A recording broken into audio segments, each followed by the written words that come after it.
Le périmètre du secteur sauvegardé troyen s'étend. Il va passer de cette zone rouge, à l'intérieur du bouchon de Champagne, à cette zone orange, comprenant ainsi l'ensemble du bouchon.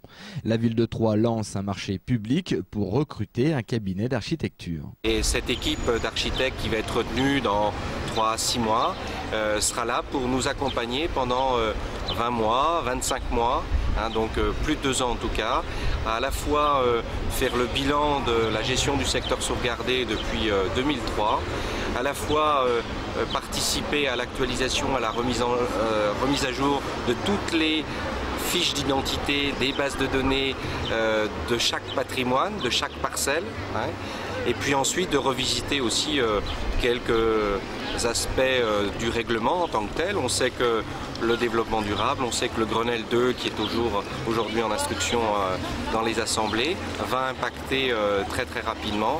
L'architecte départemental des bâtiments de France suit cette requalification depuis 7 ans. Il a vu l'évolution positive de la cité. On est dans un cadre qui a basé une grande partie du projet sur le patrimoine.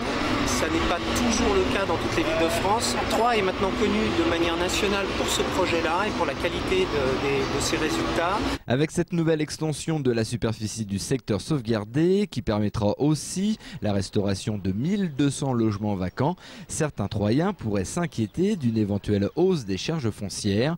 Le maire adjoint Bertrand Chevalier répond en termes de qualité de vie urbaine. On doit peut-être avoir plus peur, excusez-moi, des dents creuses, des fonds de commerce vides, qu'une ville qui effectivement est en perpétuelle rénovation, requalification.